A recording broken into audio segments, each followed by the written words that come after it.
So we just came back from an auction in South Carolina and I had to make room for more furniture, so I'm going into the depths of the building. I have a really cool furniture piece here I'm gonna drag into my shop, along with a few of these little tables, which I've already put in a few of those.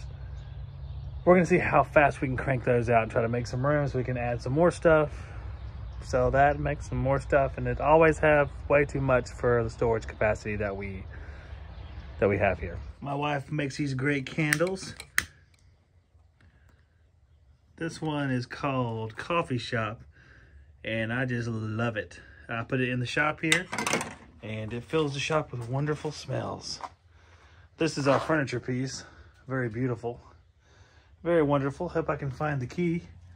We shall see. And here's some of the tables, and we'll see what we'll do with those as well. I'm gonna get my little scooter McDooter right there and put it underneath here, so I can scoot this thing around the shop to move it out of my way as I complete other tasks. This is why I buy casters at every auction, so I can make these. Then I can move my stuff around very easily. So I can scoot it down here if I want to, out of the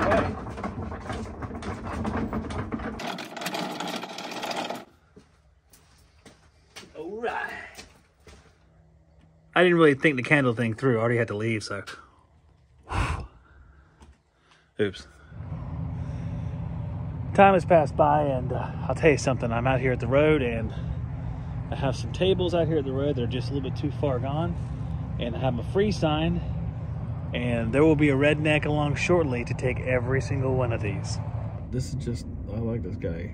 He's a green torch. He's a Liberty Tax guy. Let's turn around. Oh yeah, he makes $8 an hour. Just got back from an auction in South Carolina where we picked up a lot of great stuff here, some of which I had to take the drawers out because it's very heavy. This is actually an old sewing table is what they said. Has 4 cool drawers in it, but this one to me is the best.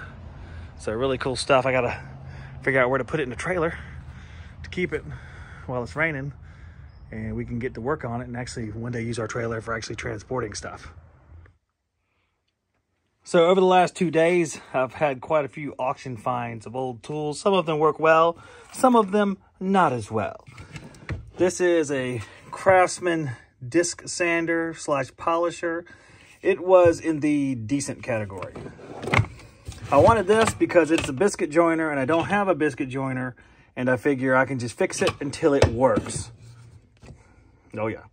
2 belt sanders. This one, a little crooked right there. Not sure if something's bent or else there's something adjustable there. Not positive yet. Might just be the adjustment to take the belt off, I guess, but haven't looked at it. This is Makita. It seemed to run just fine. Makita finish sander, a quarter sheet sander, and a couple detail sanders, which both looked a little bit jumpy, but will come in handy for doing corners, much like a multi-tool, except those are designed to be sanders. This Makita circular saw, it ran like a champ, so I'm super happy with it. It was beautiful. Didn't even vibrate, just fluid, like Makita. Speaking of Makita, I found this sucker at the auction, which was super awesome because I've had this thing before and it is a beast. This is the 18x2 rear handle circular saw from Makita. It looked like it was new. Let's find out. Double charger in the package, so that's awesome. That looks brand spanking new. That is flippin' awesome. It's heavy as a beast, but it is a Brutus. Awesome. And we should have... Ooh, look what's missing.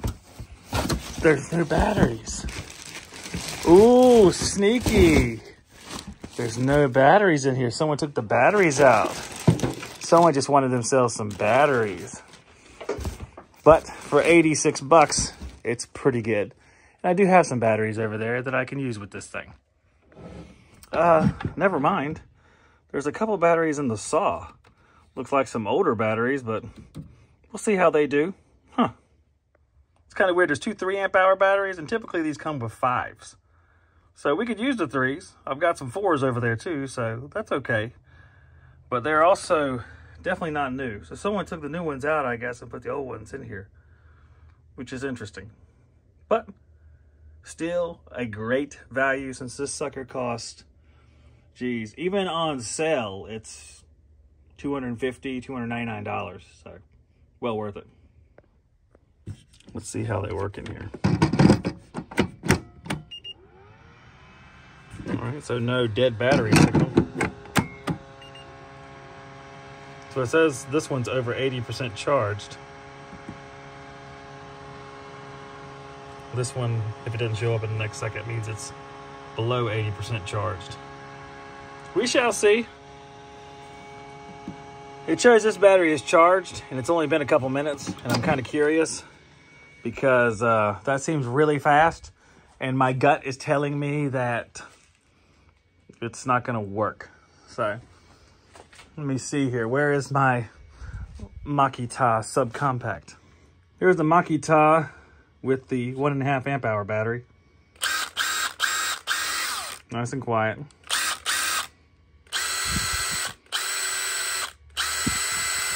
Sounds fine. So we can put it on the saw whenever I get the other one charged, because that saw over there has a battery signal indicator. So if it's really low, or we can just measure the voltage. If it's close to 21 volts, that's good. If it's down 19, 18 fully charged, that ain't good at all. Every older person from the last generation has a parts bin like this. I usually find a whole bunch of these. So you'll find some random stuff. Some that's useful to you, like screws I can use.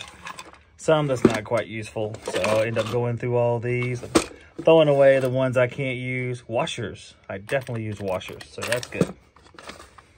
And there's a... whatever these are. Whatever. So there's another one of these and a whole bin full of stuff here. So I'm going to take a quick look in there. If there's something neat, I'll show you. This is pretty cool. This is a Sears Craftsman multi-purpose router guide. You can see it has an edge guide, contour guide, a laminate trimmer, and trammel point. So you can make some circular cuts. And here it is, just made out of very hard plastic, even though it's from way back in the day. So it's pretty cool. You can see you adjust it here. Moves in and out. Pretty cool. That's a neat little thing that goes way back. Talking about Sears, we're looking at, I guess, I don't know, maybe you guys can tell me. There's most of a box of these coated screws, which are so nice to have. They're very good because you can use either a Phillips or looks like the little square drive, so you don't have the stripping. Very cool. I always love finding these, because these, for a box, would cost more than I paid for the whole lot in the auction anyway. I got a few more items in my bucket down there. There's a pretty good planer in pretty good shape as far as these older planers go. So this one actually looks really good, actually. So I'll clean that up, and I don't know, I probably should sell these things, but you know, stuff like this, I might not sell it. So that's good. Then some randos down there. And then coming up soon, there's our furniture pieces coming up. Oh yeah, she's beautiful. Had to put it in the shop. These 2 buckets came from the auction today, so there'll be a ton of stuff to look at, so we'll go through that. Had to get on some of these projects as well. Thanks for coming along. Got an early day tomorrow, waking up at 5-ish to take my daughter to an ROTC event. Got to drop her off for their bus. Then the family's going to drive down to old Charlotte, North Carolina, near Calabash. And we're going to watch her Raiders event. And have a good family day. Hopefully I can shoot some more of this other stuff once I open these boxes and go through it. Otherwise, I'll see you guys on the next one. God bless all of you.